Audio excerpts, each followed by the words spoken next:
Vamos abrir a palavra em Colossenses capítulo 3. Colossenses capítulo 3. Qual é o posicionamento, quais são as atitudes de um povo liberto ou libertado pelo Senhor? Você foi liberto pela graça do Senhor. Eu fui liberto pela graça do Senhor. Nós somos o povo a quem Deus libertou. Lembra do cântico? Nós somos o povo a quem Deus libertou, verdadeiramente somos livres. Amém ou não? Deus nos libertou. Qual é o posicionamento, ou posicionamentos e atitudes que devem ter este povo liberto pelo Senhor?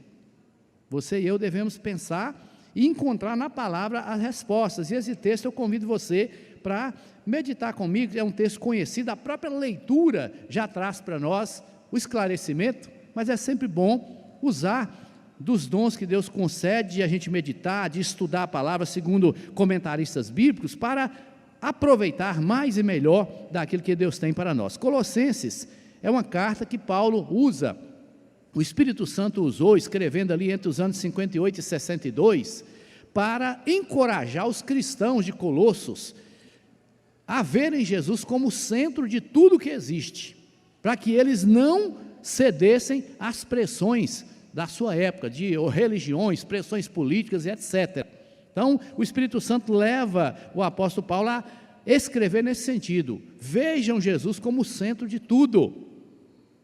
Lembra de um canto que nós cantamos aqui, maravilhoso? Quase que eu pedia para cantar hoje. Ele é a imagem do Deus invisível, Colossenses 1. Vamos cantar um pouquinho dele daqui a pouco, vamos, pelo menos um trechinho. O livro de Colossenses é um mini curso de ética, os comentaristas bíblicos falam sobre isso. Ler Colossenses do começo ao fim, meditar na palavra, vai trazer para nós aí preceitos, direcionamentos a respeito da vida prática que o cristão deve ter. É chamado de um mini curso de ética que aborda todas as áreas da vida cristã. O apóstolo Paulo, ele progride da vida individual ao lar, à família, ao trabalho. Ele fala desses aspectos do relacionamento, e esse livro mostra, o tema dele principal é mostrar a suficiência de Jesus. Você e eu devemos reconhecer em todo o tempo que nós somos dependentes dele, que nós reconhecemos a autoridade, o poder dele, a soberania dele, que nos submetemos ao governo dele. A partir daí, tudo fica mais fácil para a nossa caminhada. A partir daí, nós conseguiremos vislumbrar o que o Senhor tem para nós e não ficaremos tão atribulados, tão apreensivos com os acontecimentos temporais. Nessa passagem de Colossenses 3 que nós vamos ler, Paulo está exortando os nossos irmãos ali sobre como vencer a batalha travada na área, na vida, no campo espiritual, e principalmente aquela batalha que vem na mente, porque aquilo que a gente imagina, aquilo que a gente está pensando, aqueles conceitos que a gente tem, nos levam a agir de acordo com esse pensamento. Então, o Espírito Santo trabalha para que os servos dele consigam entender maneiras de posicionar, de ter atitude em todas as áreas, como nós já falamos. E Paulo está aqui defendendo que nós devemos ocupar a mente com as coisas do Senhor, que devemos deixar para trás práticas pecaminosas, é o tema que nós estamos tratando, e desse modo revestir do comportamento de Jesus Cristo como um povo que é amado, escolhido, separado por Deus. Você e eu devemos entender dessa maneira, e o Espírito Santo está usando o apóstolo Paulo então para ensinar sobre a importância da palavra de Deus na vida particular, na vida em igreja, na vida social das pessoas que nos cercam, que servem a Deus conosco, e nos trazer conselhos importantes, diversos conselhos importantes para aplicarmos no nosso dia a dia. Então vamos ler agora Colossenses 3 até o versículo 17, e vamos falar de posicionamentos e atitudes do povo que foi liberto pelo Senhor. Colossenses 3, alguns versículos, vou pedir a ajuda dos irmãos e irmãs. Portanto, se fostes ressuscitados juntamente com Cristo, buscai as coisas lá do alto, onde Cristo vive assentado à direita de Deus. Vamos ler 2 versículos juntos?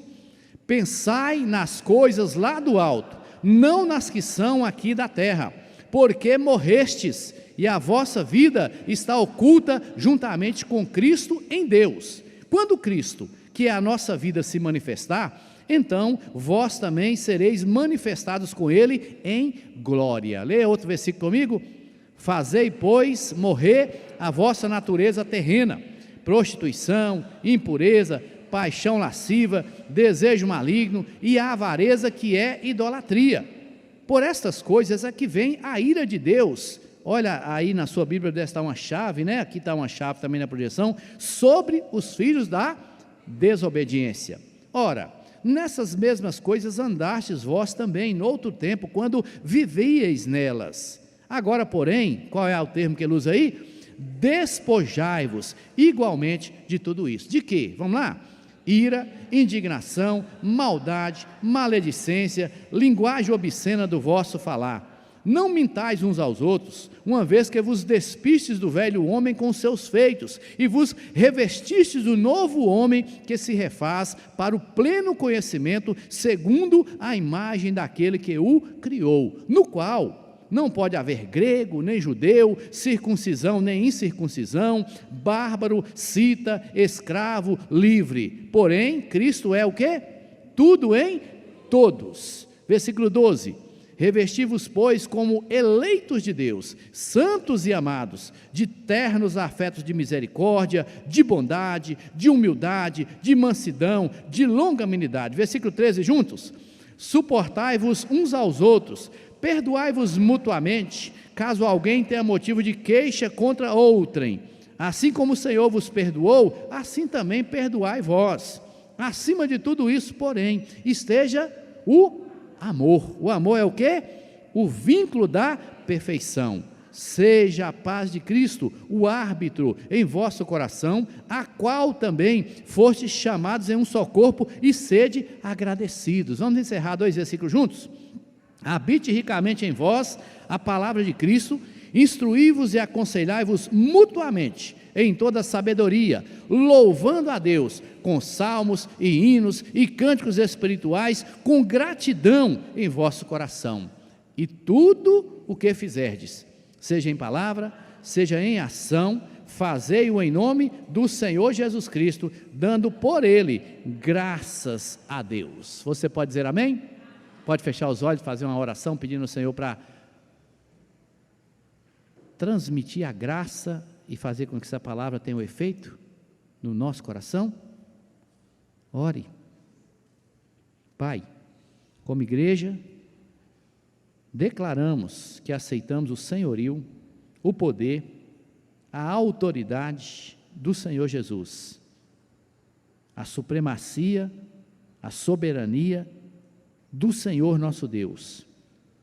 Nos prostramos para te adorar, para te reconhecer, para te glorificar, para agradecer a oportunidade da igreja do Senhor se reunir como um corpo e agradecer a tua presença aqui, tua presença santa, bendita, maravilhosa, que está conosco, o teu Espírito Santo que age, que opera em nós.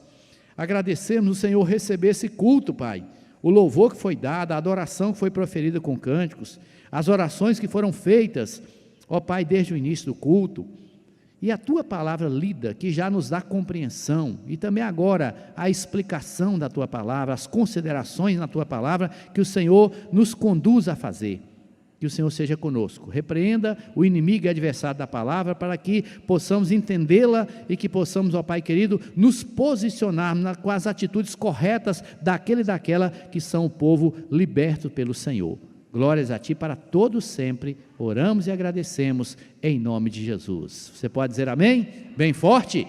Você que está recebendo a transmissão também aí na sua casa, você que está nos assistindo nesse tempo, diga amém, dê glórias a Deus.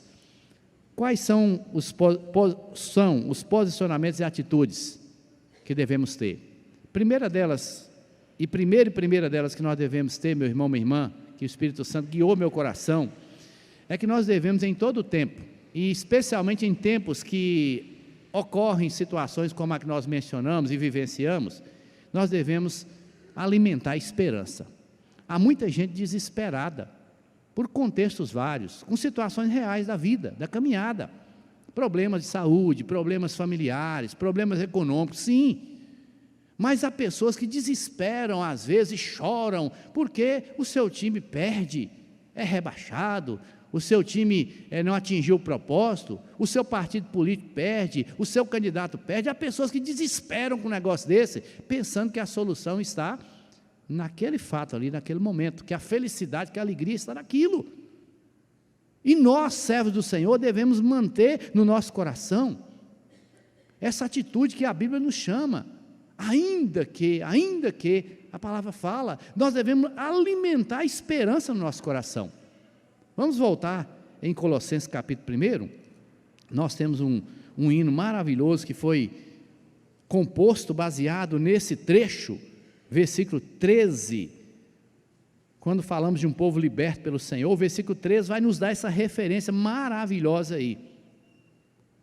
Alimentar a esperança primeiramente nesse fato, narrado nesse versículo 13. Você pode ler comigo? Ele nos libertou do império das trevas e nos transportou para o reino do Filho do seu amor. Este mundo, meu irmão, minha irmã, anda em trevas. A Bíblia fala, você e eu somos o quê? Desafiados a ser sal e luz para o mundo, porque o mundo jaz no maligno e o mundo anda em trevas. Os poderes que são constituídos no mundo, as autoridades constituídas no mundo, toda a forma de governo no mundo, eles são influenciados sim pelo príncipe das trevas, e ele consegue iludir, enganar as pessoas com a pretensão de um certo poder, e faz com que muitas mentes fiquem realmente perturbadas, desesperadas, que criem sistemas de inimizade, de disputas doentios, e fazem com que pessoas percam a condição que aqui a Bíblia nos chama a ter. A palavra nos chama a alimentar a esperança primeiramente nesse fato, no fato de que Deus nos libertou do império das trevas, Ele nos tirou da condenação. Você e eu, chamados por Ele, trazidos para a presença dEle, a Bíblia fala, nós somos destinados para a vida eterna. Você que crê, você que se entregou de verdade, se você não fez isso, não se rendeu a Cristo, não se arrependeu, não confessou que Jesus é o único Senhor, faça nesse tempo. Você que me ouve na transmissão, você que está aqui presente, se não tomou a decisão até hoje de entregar a sua vida para o Senhor, faça nesse tempo. Ontem encontramos aqui um irmão do meu tempo de convertido, novo convertido, e ele a princípio não me conheceu, e Deus me deu a graça de eu lembrar dele, reconhecê-lo, e aí puxei um assunto com ele, mas quem é o irmão mesmo? Aí eu fui falar, ele, mas não é possível, o senhor mudou demais. Aí eu falei, por que mudou? Ele só está com a barba branca, não sei o que. Eu falei, isso, né? É isso, né? Eu não estou tirando a barba branca para não ficar muito novinho, né? Ter um respeito maior. Brinquei com ele. E esse irmão, a gente lembrava do tempo, do início da caminhada. E ele fala, olha, meu irmão Roberto, a gente lá pergunta, cadê o irmão? Minha esposa de vez em quando pergunta, cadê aquele irmão? Não, ele estava pastoreando lá em Espinosa. Eu falei, já tem tempo demais isso, né? E ele ficou alegre, eu alegre, nós saudamos assim com aquela alegria, mandamos a paz do Senhor para os que ele referiu, e lembrando que um dia, pela graça do Senhor, a primeira vez na minha vida que eu entrei na igreja de crente, a igreja evangélica, primeira vez na minha vida, para assistir um culto, eu já falei, repito, nunca entrei para velório, para casamento, para lá, nunca tinha entrado, primeira vez que eu entrei para assistir o culto, era para assistir, né, como convidado, depois de muitas barreiras vencidas. E naquela noite eu ouvi a palavra e alguém fez um apelo, quem quer entregar a vida para o Senhor Jesus? Olha eu com a mão levantada, vem aqui à frente receber a oração, olha eu lá, na frente recebendo a oração, e pela graça do Senhor, passa pouco tempo, poucos meses, eu entendi, fui ler a Bíblia, fui aprender, e pedi para ser batizado, os irmãos ficaram até um pouco assustados, né, tão rápido assim, e aí o Senhor nos deu a graça de ser batizados, e pela bondade e misericórdia dEle, apesar da imperfeição, do pecado humano que carrego, eu nunca pensei em desanimar, nunca pensei em voltar atrás, porque eu encontrei o Senhor, nunca quis voltar para o mundo, porque do mundo eu vim, não presta não, né? Sobra angústia, tristeza, tribulação para nós, e eu me lembro claramente de encontrar nessa palavra que nós lemos aqui, uma grande alegria, um grande regozijo. Ele me libertou do império das trevas. O que me fez converter foi cair no meu pensamento a certeza de que se eu permanecesse naquele comportamento, naquelas atitudes, naqueles posicionamentos de vida que eu tinha, eu ia para o inferno. Eu nunca tinha feito coisas tão graves assim.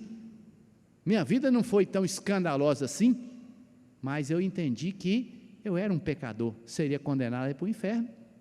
E o Senhor me libertou do império das trevas, da condenação, me transportou para o reino de Jesus, o Filho do seu amor. E nisso eu me alegro e regozijo. Aqui também mostra para nós, nos versículos seguintes, quem é Jesus, esse que tem um reino para mim e para você. Quer ver o cântico aí? Irmão Valdir, está aí no ponto?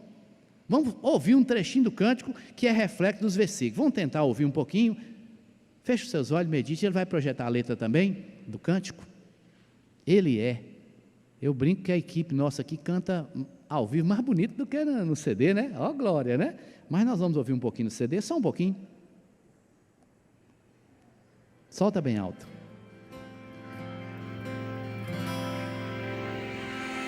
Ele é a imagem do Deus invisível. Ele é Senhor sobre a criação, pois nele foram criadas todas as coisas, nos céus e na terra. Sejam tronos, soberanias, poderes ou autoridade, Ele é antes de tudo e a todos sustenta pela palavra, pois foi do agrado de Deus que em tudo Ele tenha supremacia. Aleluia, gente, glória ao Senhor. Esse é o Senhor Jesus. Ele é. Vamos ouvir mais um pouco. Ele é o resplendor da glória do Pai, a exata expressão do seu ser. Ele é o resplendor da glória do Pai. Ele é a exata expressão do seu ser, pois nele foram criadas todas as coisas, nos céus e na terra. Sejam tronos, soberanias, poderes ou autoridades, Ele é antes de tudo, de a todos sustenta pela palavra, pois foi do agrado de Deus que em tudo Ele tenha supremacia.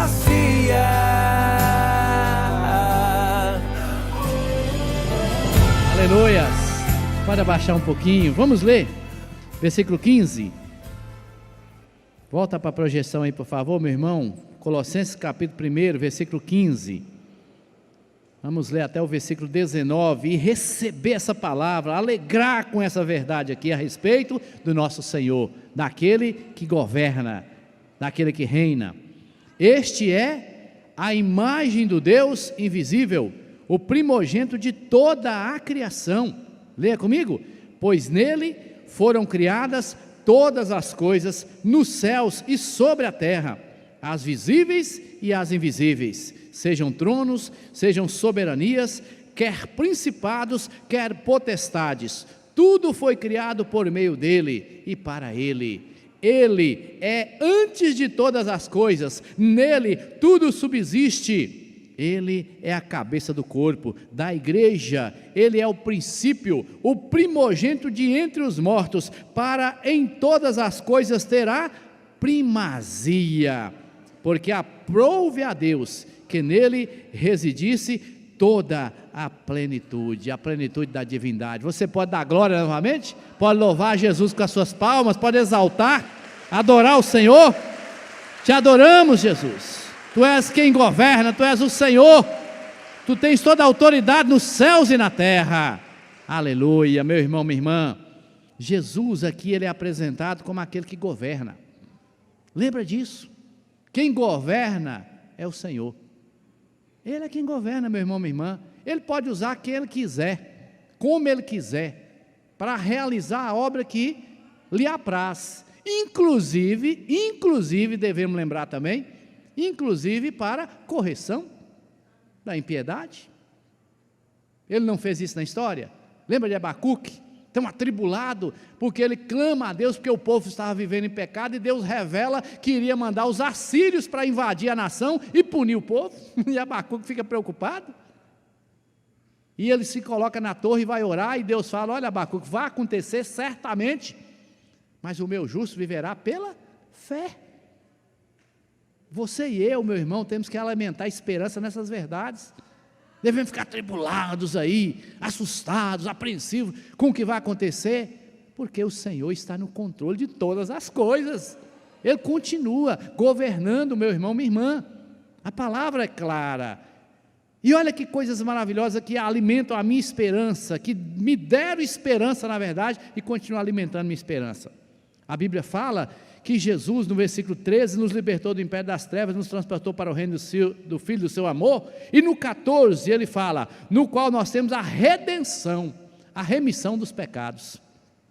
Jesus nos dá a redenção, Ele nos redimiu, Ele perdoou os nossos pecados, e Ele tem o seu amor, que nós compreendemos biblicamente, incondicional. O que quer dizer um amor incondicional? Que eu posso fazer o que eu quiser, que Ele não vai importar? Não é isso não. É que Ele nos salvou, nos perdoou, nos amou, sem requerer algo de mérito da nossa parte. Ele vai sim nos perdoar de todas as nossas falhas, mas Ele também, na sua santidade, vai corrigir e disciplinar. É isso que Ele fala. Por isso que nós não podemos ter ousadia, falar: Deus me ama, eu posso fazer o que eu quiser que Ele me ama. Como um filho rebelde, porque haverá correção, disciplina e etc, etc, porque Ele ama, e Ele diz: eu açoito aquele que eu amo, eu corrijo, eu disciplino aquele e aquela que eu recebo como filho. Então não inventa desafiar a santidade do Senhor. Pecar e falhar tem que ser o acidente, tem que ser, não pode ser deliberado. Se for deliberado, é porque não está sendo voltado, ou não está voltado para a santidade ou a santificação que o Senhor requer. Mas aqui fala também de coisas tremendas, meu irmão, minha irmã. Jesus nos reconcilia com Deus através da sua morte. Nós não somos mais estranhos, não somos mais inimigos praticantes de obras malignas, mas nos tornamos povos de Deus, eleitos do Senhor pela graça e pela misericórdia. Você e eu já fomos eleitos. Você não vai dar glória a Deus, não? Todo mundo disputou aí para ser eleito, não sei quantos candidatos que tinha, né? Deputado, senador, etc., todos os estados, né? Nós já somos eleitos, escolhidos, para um cargo muito melhor, para uma posição muito melhor do que essa aí, meu irmão, minha irmã. O Senhor nos elegeu nele, o seu povo, nós somos um povo de propriedade exclusiva dele. Glória seja a Ele para sempre. E Jesus nos apresenta a Deus justificados. Ele fala que Ele fez tudo isso para nos apresentar perante o Senhor. O versículo 21, nós éramos estranhos, inimigos do entendimento pelas obras malignas, mas no versículo 22, do capítulo 1 que nós estamos ainda, mostra que Ele nos reconciliou com o corpo da sua carne, mediante a sua morte, para nos apresentar perante Ele santos, inculpáveis e irrepreensíveis. Aquele miserável pecador que eu vejo no espelho, reconhece o pecado, pede perdão e é apresentado perante Ele, justificado, santo, inculpável e irrepreensível. Olha que chique. Posicionamento que alimenta a minha esperança de entender isso, de viver essa realidade. E diz aqui no versículo 23, se é que permaneceis na fé, alicerçados e firmes. Permanecer na fé é algo que Ele vai nos dar condições, não deixando afastar da esperança do Evangelho que ouvistes, que foi pregado a toda criatura debaixo do céu. Alimente a esperança nesse fato que Jesus te dá a condição de permanecer na fé. Tentações, lutas, batalhas, desânimos acontecerão sim, mas Jesus nos dá condições de permanecer firmes na fé, alicerçados, firmes, e pelo poder do Espírito Santo, Ele vai prover os meios para que nós não nos afastemos da esperança do Evangelho. Você crê nisso, de verdade? Perseverança que Ele vai nos dar até o fim. O último suspiro que nós demos aqui na terra, o Senhor, o Espírito Santo estará conosco, vai nos aperfeiçoando, nos moldando, nos corrigindo, para que naquele dia nós estejamos com Ele, sejamos recebidos e ouçamos a frase maravilhosa: vinde bendito do meu Pai, entrai na posse do reino que vos está preparado desde a fundação do mundo. Amém ou não? Amém. Glória a Deus. Alimentar a esperança também, meu irmão, minha irmã, um posicionamento e atitude de povo liberto, é de alimentar a esperança. Volta lá comigo ao capítulo 3, no fato de que ainda que vivendo nessa terra, nós lemos lá, se foste ressuscitar juntamente com Cristo, buscai as coisas lá do alto, onde Cristo vive, assentado à direita de Deus, pensai nas coisas lá do alto, não nas daqui da terra, porque morreste, a vossa vida está oculta juntamente com Cristo. Então, nós devemos alimentar esperança nesse fato de que ainda que vivendo nessa terra e em meio à realidade temporal que nos cerca, em meio às incertezas, comoções e estimulados a estados de desesperança pelos acontecimentos, nós podemos ter certeza e nos alegrar na esperança dessa realidade celestial. Você está sentado aqui no banco da igreja nessa noite, você está sentado na sua casa ou no seu carro ouvindo essa pregação. Porém, meu irmão, minha irmã, na verdade, espiritualmente falando, a nossa posição já é de assentado na região celestial com Cristo.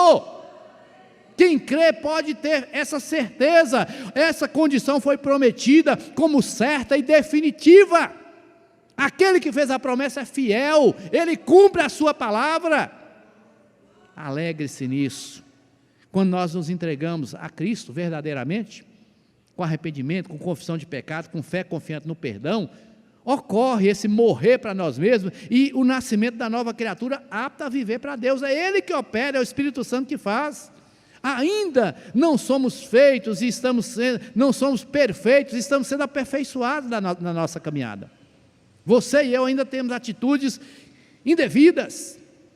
Não somos perfeitos, mas só estamos sendo aperfeiçoados. Ainda somos pecadores, mas ao invés de ímpios pecadores condenados, nós nos tornamos agora pecadores justificados pela sua maravilhosa graça. Ele nos deu essa condição. Ele nos deu a condição de passar da morte espiritual para a vida eterna. Ele nos ressuscitou nele, por isso que ele diz que nós já fomos ressuscitados com Cristo, já estamos assentados nas regiões celestiais, juntamente com Ele. E terceiro ponto aqui, de alimentar a esperança, alimentar e alegrar na esperança, é que nós podemos viver concentrando nas coisas do alto, nas realidades eternas, e não nos deixando permanecer atribulados pelas coisas temporais, meu irmão, minha irmã. Embora esses acontecimentos nos afetem, tragam preocupações, aflições, que são passageiras, nós devemos lembrar, e jamais, jamais podem nos separar do amor de Deus que está em Cristo Jesus, o nosso Senhor. Não deixe nada de separar, porque Ele já declarou que nada vai nos separar. Você vai ficar preso, aprisionado aí, ou você está liberto, liberta para viver essa realidade. Nada pode te separar do amor de Deus. Mas também nós lemos aqui, para que não sejamos enganados, iludidos pelo nosso coração, que é corrompível ou corruptível, passivo de se corromper, de se desviar do alvo, e depois trazer para nós angústias, desesperança indevida, nós precisamos também de outro posicionamento, de outra atitude essencial. Primeiro é alimentar a esperança. Segundo é confrontar práticas pecaminosas e vencê-las, meu irmão, minha irmã. Aqui em Colossenses, como nós lemos, é apenas um trecho que o apóstolo Paulo foi usado por Deus para falar dessas práticas. O que é que são práticas? Prática quer dizer costumes, hábitos, rotinas, condutas. Eu tenho meu costume, meu hábito todo dia. Quando eu acordo, a primeira coisa que eu faço é abrir o olho. Tem gente que fala, não, é levantar. Não, eu abro o olho quando acordo. Graças a Deus, né? Levantar, pensar nas coisas, resolver. Eu gosto de fazer o meu café do meu jeito. Eu gosto de fazer do meu jeito. Eu tomo café em todo lugar que me oferecer, sem açúcar, por favor. Não estou tomando com açúcar, tomo purinho, sem nada, nem adoçante não precisa. E eu gosto de fazer o meu café do meu jeito. É mania, é hábito. Não é coisa de gente velha, idoso não, que eu ainda não estou. É mania, eu gosto daquele jeito, tem que ser daquele jeitinho ali que eu gosto de passar, coar, de pegar e tomar na hora. Fazer o quê, né? Falta queimar a boca, mas tem que ser daquele jeito, fervendo. Deus é bom. E a gente vai pegando costume. Eu tomo café, depois faz isso, faz aquilo, não é assim? A gente tem os costumes, né? Eu brincava com a Silvana que eu vinha para a oração e eu acordava só depois que começava a oração, né? Ela, você está doido? Eu falei, eu só acordo quando chega lá que começa a oração. Não é? As vigílias da madrugada, a gente levanta e vem assim, graças a Deus que não tem trânsito, a gente vem para acordar só depois que começa ali, né? Fica lutando para não acordar ainda, lutando para não acordar, depois a gente acorda. E aí não dorme mais. É desse jeito, meu irmão, minha irmã. Temos os hábitos e costume, hora de dormir basicamente, não adianta. O corpo vai acostumando. E eu sou daqueles que eu não gosto de acostumar com moleza, não, por quê? Porque se a gente acostumar, o pastor Marco falou certa vez aqui do sofá, né? Cuidado com o sofá vai prendendo, vai grudando a gente, parece que vai criando um imã, né? E um irmão falou, eu acho que eu meditei aqui, falei uma vez isso aqui, o irmão, não foi no grupo comunhão, o irmão falou que uma certa época ele comprou uma cama muito boa, muito tranquila, muito fofinha, e comprou um mosquiteiro automático, e o ar-condicionado no quarto. Naquele tempo tinha mais muriçoca. Aí ele falou assim, mas está tão bom, né? Liga o ar, pula no colchão, o mosquiteiro automático, faz assim, o mosquiteiro cai, ele só colocar as bordas, né? E ele falou, mas está uma dificuldade para levantar para orar agora também, não é assim? A gente vai acomodando, então nós temos que ter posicionamentos, costumes, hábitos, rotinas, condutas, de acordo com a palavra. Amém ou não? Há hábitos e costumes, rotinas, condutas que são boas práticas, e nós devemos mantê-las. Mas há também, meu irmão, minha irmã, que ter atenção com práticas erradas, pecaminosas, que a gente tem o costume também de ter, e vai acostumando com aquela prática errada, pecaminosa, vai acomodando, amoldando, daí a pouco aquilo domina a gente, e para sair dá trabalho. Precisamos mudar, ter um posicionamento, uma atitude de um povo liberto verdadeiramente pelo Senhor. E confrontar essas práticas que são pecaminosas na nossa vida, e é cada um que dá conta a Deus. O Espírito Santo me incomoda no que eu faço de errado, incomoda você no que você faz de errado, e pronto.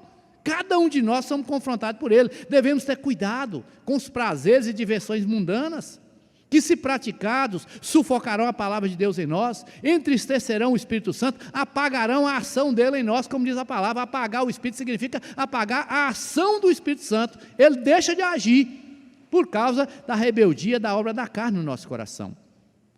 Devemos fugir das paixões mundanas, praticadas pelos ímpios em busca de felicidade. Toda paixão mundana que leva multidões está, de certa maneira, ligada a venerações idólatras, endeusamento de pessoas, endeusamento de entidades, de ídolos realmente no mundo, e as pessoas ficam tão apaixonadas que não vê o defeito. A paixão é assim, né? Não vê os defeitos, enxerga a pessoa como sendo solução, sendo aquele que vai trazer alegria, felicidade, etc, mas não vê os defeitos. Temos que ter cuidado, meu irmão, minha irmã, temos que ter equilíbrio no nosso coração.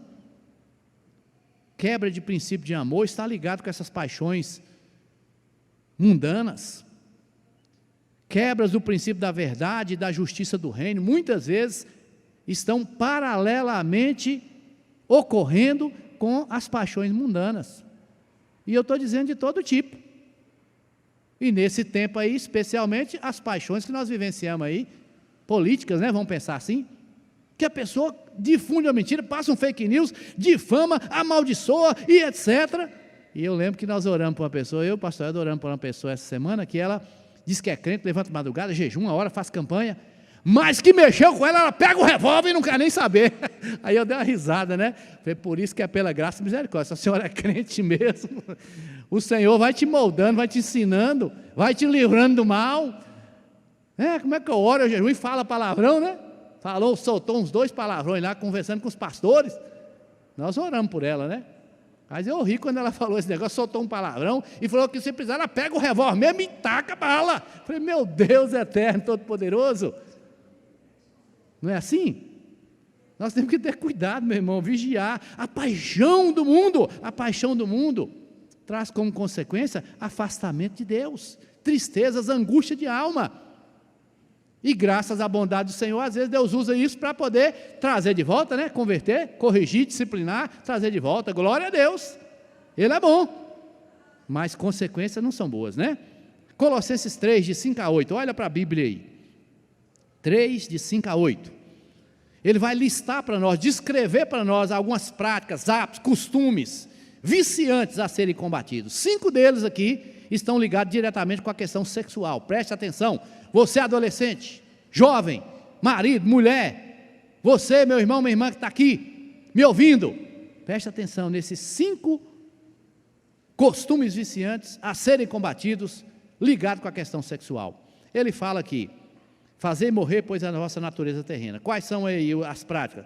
Prostituição, impureza, paixão lasciva, desejo maligno. Já falei 4. Vamos lá na frente, tem o outro, linguagem obscena do vosso falar. Pelo menos esses 5 aqui, basicamente, estão ligados com essa questão. Prostituição, impureza, paixão lasciva, desejo maligno, linguagem obscena do falar. O que significa? Práticas sexuais impuras, adultérios de fato, desejos adúlteros. Jesus falou, se olhar com intenção impura, se desejar, já está cometendo pecado. Prostituição, pensamentos impuros, devaneios, atos libidinosos, desejos, aspirações e atos contrários, presta bem atenção, desejos, aspirações e atos contrários à natureza estabelecida por Deus, que é a relação sexual entre um homem e sua mulher dentro da aliança de um casamento. Tudo fora disso, está quebrando esse princípio aqui. Compreendeu bem? Precisa repetir? Desejos, aspirações e atos contrários à natureza estabelecida por Deus, que é a relação sexual entre um homem e sua mulher, dentro da aliança de um casamento bíblico. E também o quê? A linguagem obscena, maliciosa, indecente, imoral, palavras vergonhosas, chamadas de palavrões, e torpes, palavras torpes. Posicionamento que um cristão deve ter, atitude que um cristão liberto deve ter, de confrontar toda inclinação para essa área, porque a própria inclinação já é pecado. Não é tão grave consequência quando cometeu o pecado, mas já é pecado. Jesus falou. Cuidado, adolescente, jovem, moço e moça, já fui jovem, já fui adolescente, jovem, eu sei do que eu estou falando. Cuidado, marido, cuidado, esposa.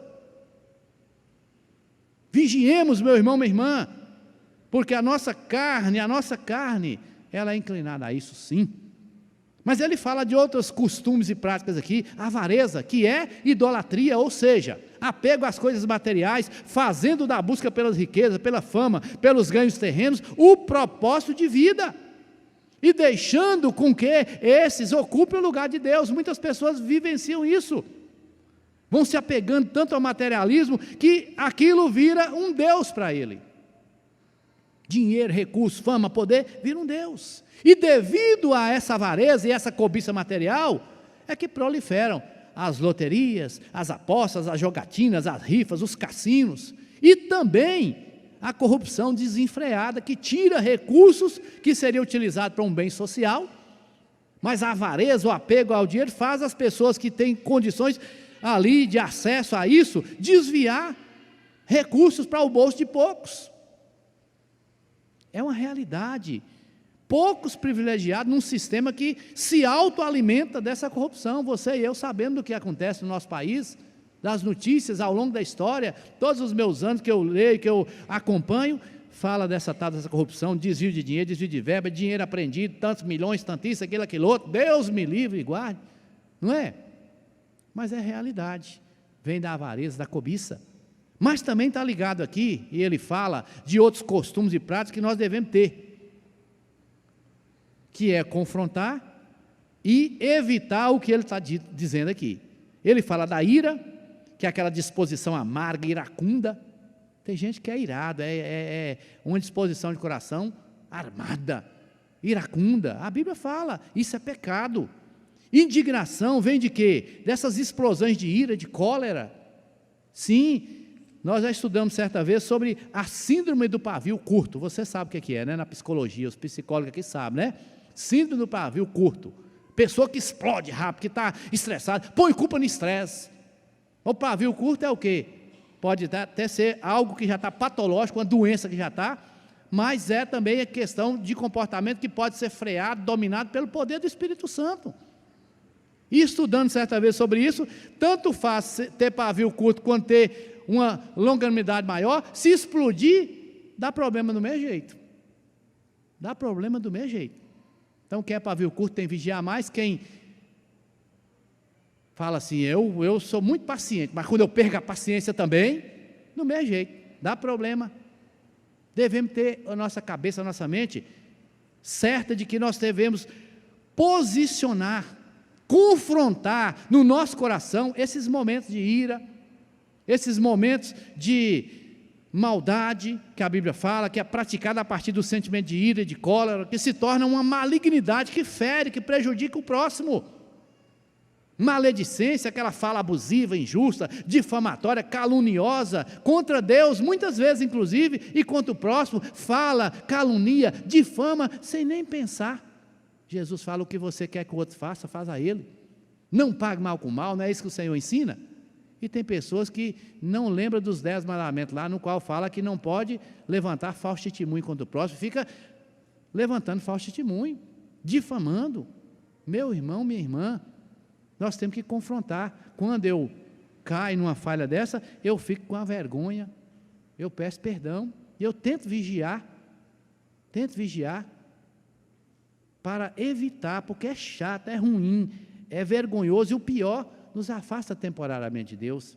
Mentira, traduzida por quê? Por quais termos? Desonestidade, falsidade, engano, e que serve aos propósitos de quem? Do diabo. Diabo, que a Bíblia diz, é o pai da mentira, na sua arte de roubar, matar e destruir vidas e reputações, usa mentira para fazer o mal. Você e eu sabemos bem o que uma mentira causa. Mentirinha do dia a dia já é um problema, mentiras mais sérias, mais graves, pior ainda. O Senhor é tão bom, tão misericordioso, que Ele perdoa, mas consequências vêm, não é? Não é assim? Como é que nós conseguimos vencer essas práticas, hábitos, costumes, rotinas, condutas pecaminosas? A Bíblia diz aqui para nós, já ensinou para nós. No versículo 5, volta aí, Colossenses 3:5. Fazei, pois, o quê? Morrer a vossa natureza terrena. Fazer morrer significa, nós temos essa palavra nos estudos teológicos, mortificar. A palavra aqui é necro, vem de necrosar, necrotério, vem desse termo mesmo de morte. Mortificar, despojar dos erros, que ele fala também no versículo 8, agora pois despojai-vos igualmente de tudo isso. É mortificar, fazer morrer nossa natureza, despojar dos erros, dar lugar ao Espírito Santo que luta contra a nossa carne. Ele diz, para que nós não nos entreguemos ao pecado. Uma frase que eu gosto muito de lembrar, e às vezes de falar, de ensinar, quanto mais nós andarmos em Espírito, mais conseguiremos não pecar. E a conta contrária também é, quanto menos andar em Espírito, mais a gente peca. Então, esforçar para andar em Espírito, fazendo a vontade de Deus, cumprindo a vontade do Senhor, agradando a Ele, cumprindo a palavra, mortificar essa doutrina bíblica, que significa exatamente negar-se a si mesmo, em vontades, pensamentos, em atos de prazer pecaminoso. Mortificar-se é fazer de morto para o pecado, é tomar a cruz, combater os desejos errados, impuros, enfraquecer o poder das inclinações da carne e dos pensamentos que tentam nos arrastar, meu irmão, minha irmã, de volta e de volta e de volta para o pecado. O pecado faz isso com a gente, quer nos arrastar de volta, e nossa carne vai atrás, e o mundo incentiva, e o diabo aplaude e trabalha para nos acusar perante o Senhor, para nos vergonhar perante o Senhor. Mortificar e despojar, ou seja, vencer e tomar o poder da nossa natureza humana pecaminosa e entregá-lo ao domínio do Espírito Santo. Mortificar, por fim, é sujeitar a Deus, andar nesse processo prático e progressivo de santificação, vigiando, orando e voltando atrás o quanto antes de qualquer caminho errado que tomar. Voltar atrás o quanto antes. O Senhor nos ajuda nisso. Então, primeiro posicionamento e atitude de um povo liberto: alimentar a esperança. Segundo, confrontar as práticas pecaminosas e vencê-las. E por último, cultivar as virtudes cristãs. Está aqui. Revesti-vos como eleitos de Deus, santos e amados, de ternos afetos e misericórdia. Olha comigo o versículo 12. Ternos afetos de quê? Misericórdia, de bondade, de humildade, de mansidão, de longanimidade. O texto já é claro, mas vamos fazer algumas considerações. Revestir, basicamente, seria o quê? Vestir de novo, e vestir de novo, e vestir toda hora dessa condição. Por quê? Porque a gente vai perdendo durante a caminhada. Ternos afetos, algo que vem de dentro. Se você tiver no seu coração a boa disposição para essas atitudes, essas práticas e essas virtudes aqui, você vai conseguir. Se não tem no coração essa predisposição para o bem, para tratar bem as pessoas, para cuidar, para cumprimentar, para valorizar, para entender que o outro é tão importante quanto você, se você não tem isso, busque ter. Vença a dureza de coração e busque ter, meu irmão, minha irmã. É o mínimo que o Senhor quer de nós, mostrar esse amor dia após dia. Sermos educados, não é assim que Ele fala? Sermos pessoas gentis, pessoas amáveis, pessoas que entendem o valor de Deus na vida do outro, assim como na nossa vida. E pessoas que não pagam mal com mal. Por quê? Porque às vezes nós vamos receber um tratamento, uma palavra, uma atitude errada, e nós não vamos pagar mal com mal, nós vamos devolver com bem, porque o Senhor nos ensina. Então Ele fala que isso vem de dentro. Ternos afetos é algo que vem de dentro, das entranhas. Quando Ele fala afeto e misericórdia, é essa compaixão pelo estado do outro, é disposição para compreender, para sofrer pelo outro, para empenhar, para ajudar o outro a vencer. Ternos afetos de misericórdia, compassividade, empatia com a dor do outro, com a dificuldade do outro, orar pelo outro, é o que a Bíblia fala. Se você vê seu irmão pecar, ore por ele, encoraje, exorte. Exortar, às vezes a gente pensa que é dar uma repreensão, mas não é. Exortar é encorajar a pessoa a ir para o caminho bom, tratá-la bem. Humildade, precisa ter humildade. A arrogância, a soberba, a Bíblia fala que Deus resiste a ela. Deus resiste ao soberbo, e aos humildes Ele dá a sua graça. Ter humildade de coração, primeiro entendendo que Deus é Deus, Ele é Senhor, então temos que andar humilde perante Ele, porque perante Ele não adianta ter altivez, levantar a fronte, cobrar dEle, temos que andar humilde perante Ele, e também perante o próximo, as situações que se formam na nossa caminhada. É isso que o Senhor requer de nós: mansidão, gentileza, cortesia, consideração, antes de emitir opiniões, praticar ações bondosas. É o que o Senhor nos ensina, virtudes que são posicionamento e atitude de um povo libertado pelo poder do Senhor, transportado das trevas, porque lá nas trevas a gente vivia na inimizade, na contenda, no conflito, no desejo de vingança, querendo mal para o outro. Agora nós estamos num reino de Jesus, sendo treinados, aperfeiçoados para ir morar no céu, e lá não entra pecado, lá não entra esses pensamentos e atitudes. Então vamos treinando aqui, meu irmão, minha irmã, e ter a longanimidade que Ele fala aqui. O que é a longanimidade? Paciência constante e estendida. É treinar para irritar menos, para exasperar menos, para compreender mais, para amar mais. É isso que o Senhor nos ensina aqui na sua palavra. Mas Ele fala também que nós devemos pegar aqueles irmãos chatos e suportar. É assim que Ele fala? Suportai-vos uns aos outros. Não quer dizer suportar um irmão chato não, viu gente? Eu falei aqui para ver o entendimento dos irmãos. Suportar significa o quê, gente? Dar suporte. Dar suporte para aquele irmão, aquela irmã que tiver uma fraqueza, melhorar, crescer. Dar o suporte. Lembra disso? Tem gente que fala, não suporta aquela pessoa. Já está errado. Não, aquela pessoa ali e tal, mas eu vou suportar porque Deus mandou. Suportar no sentido de apenas aceitar também não está certo. Dá o suporte é que é o correto, dá o suporte para a pessoa conseguir vencer. Amém ou não? Suportar não é apenas tolerar, é dar suporte, é ser apoio para que o outro consiga transformar os seus maus hábitos e cresça na prática da santidade. Vai melhorando, cada um de nós vamos melhorando, aperfeiçoando, o nosso irmão também vai, em nome de Jesus. Amém ou não? O marido vai melhorar, a esposa vai melhorar também, marido. Seus pais vão melhorar, filhos e filhas. Os filhos vão melhorar, papai e mamãe, vão melhorar. Os filhos vão daqui uns dias para o retiro lá de adolescente e jovem, vai ter ou não vai? Já está fazendo inscrição hoje? Retiro, ó, lá atrás já vai ter a mesinha no final, e vai ter gente lá para fazer inscrição. Pastor, não tem dinheiro, não tem agora, mas Deus vai mandar, você vai fazer. Faz logo a inscrição, e fala o dia que vai pagar, se tiver logo, dá o dinheiro logo, manda o Pix, porque a igreja deu a cobertura para alugar o local lá, dá a primeira parcela, e nós vamos fazer inscrições, e depois tem que comprar comida, sustância, é ou não é? Vai ser que dia, Fred? Lembra aí? 25, 26, 27, é sexta-noite, sábado o dia todo, e domingo até meio-dia, e nós estamos bolando um negócio para a igreja toda não, mas quem quiser ir, quem der o nome também depois, né, para o domingo meio-dia. Domingo meio-dia geralmente tem o quê, gente? Ó, o que tem domingo meio-dia geralmente? Almoço? Eita glória! Se Deus quiser, vamos lá. Olha, nós estávamos conversando, falou, vai ter que ficar um de plantão. Eu falei, posso até ficar de plantão aqui no dia, mas que eu vou lá na hora do almoço, eu vou.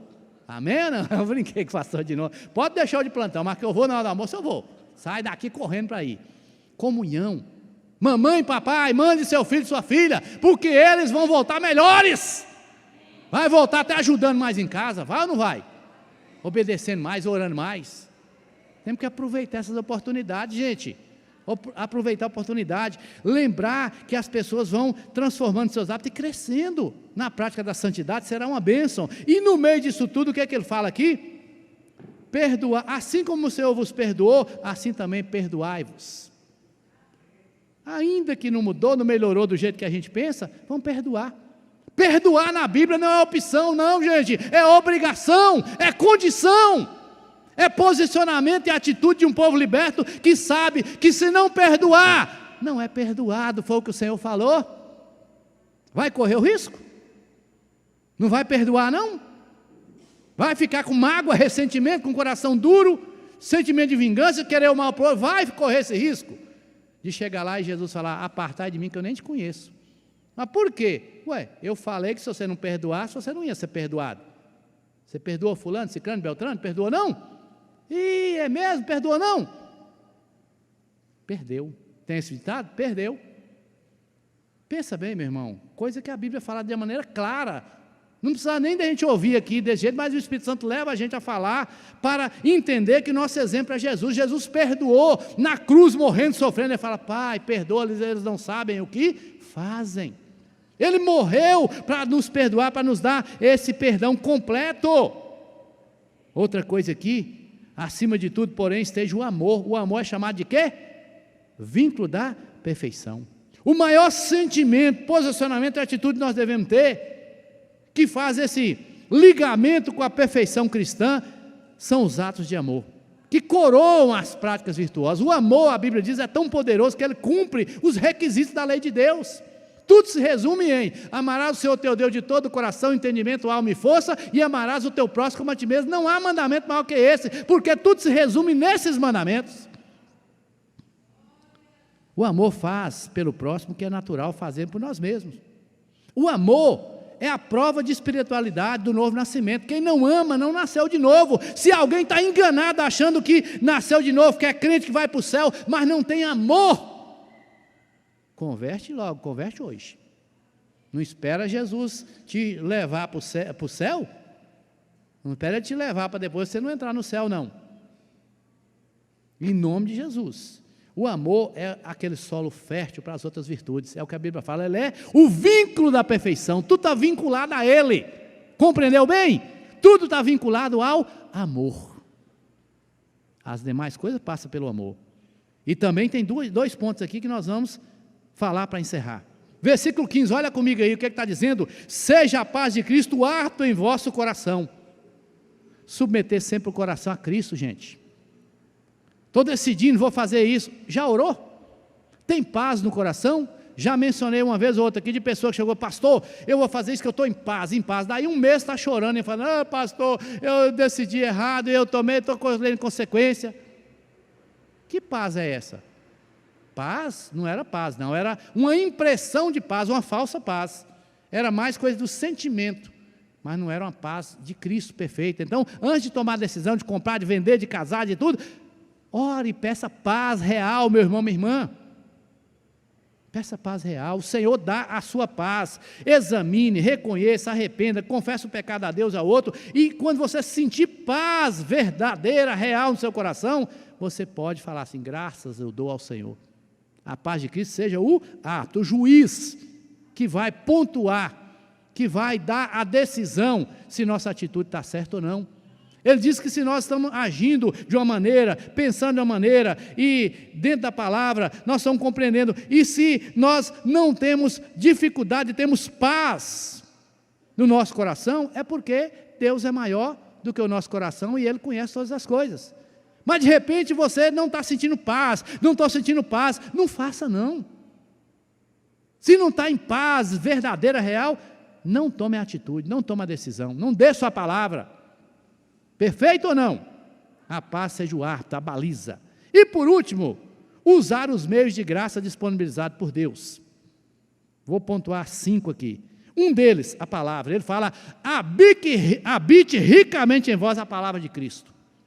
Instruir, aconselhar mutuamente. Habitar a palavra, é o quê? Ler a palavra, meditar na palavra, ouvir a palavra. Não estou tendo tempo de ler a Bíblia. Gente, eu tenho essa desculpa às vezes, né? Eu dou essa desculpa às vezes. Aí eu tenho um pendrive no carro com o Novo Testamento, pelo menos, completinho, na versão revista atualizada. Qual a desculpa que eu tenho?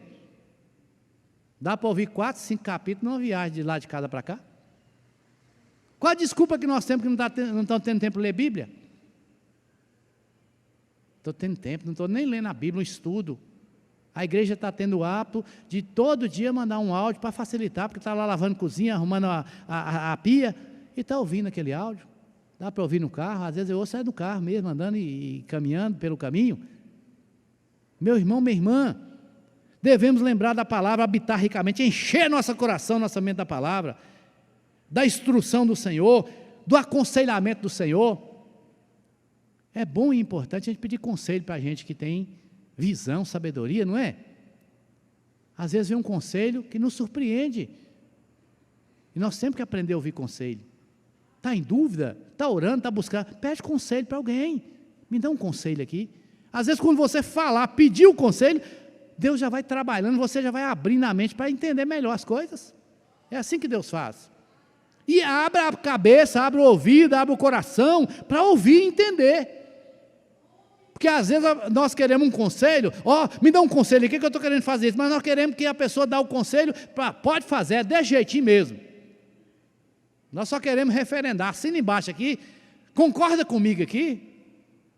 E muitas vezes Deus usa a pessoa para poder dizer para nós, olha, não é, pensa nisso, pensa naquilo, porque não está muito bom não. Do jeito que você está pensando em fazer, não está. Nós temos que aprender, ter humildade no coração para isso. Outra coisa que a Bíblia fala aqui, nós devemos ter a nossa vida envolvida com um culto constante. Nós devemos aqui, como ele fala aqui, instruindo, aconselhando mutuamente em toda a sabedoria, louvando a Deus com salmos e hinos e cantos espirituais, com gratidão no nosso coração. Culto constante, salmos, hinos, cantos espirituais. Devemos também agir em nome do Senhor e dar graças. Encerrando aqui. O que é agir em nome do Senhor? Tudo o que fizer, seja em palavra, seja em ação, fazei-o em nome do Senhor Jesus.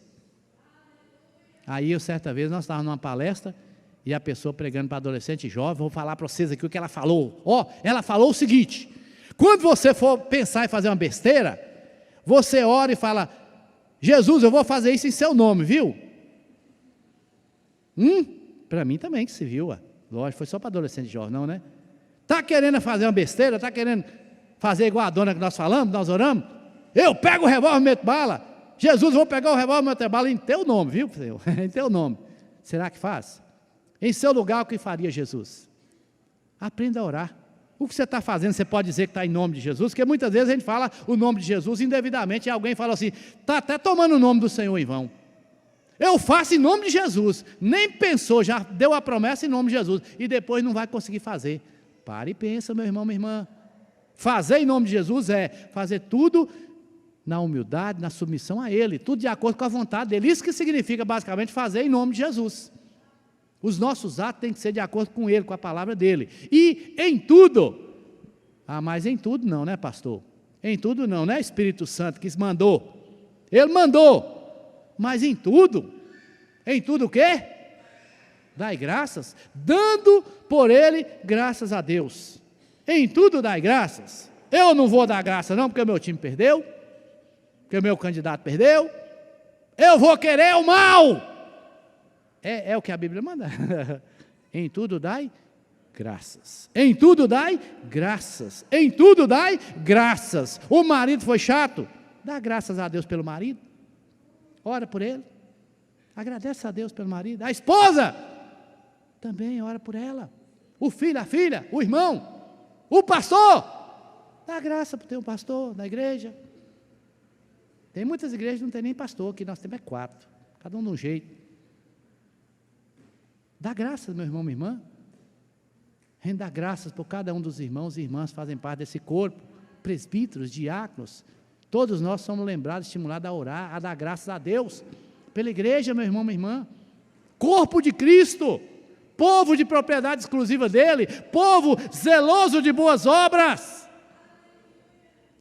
Abra a sua boca para agradecer, para abençoar, para querer o bem, para falar coisa boa, porque aí Deus vai te ensinando e pelo menos você vai viver tranquilo, com a esperança, com a alegria no seu coração, com menos pecado e com mais virtude. É isso que você quer? Vamos ficar em pé, vamos orar então?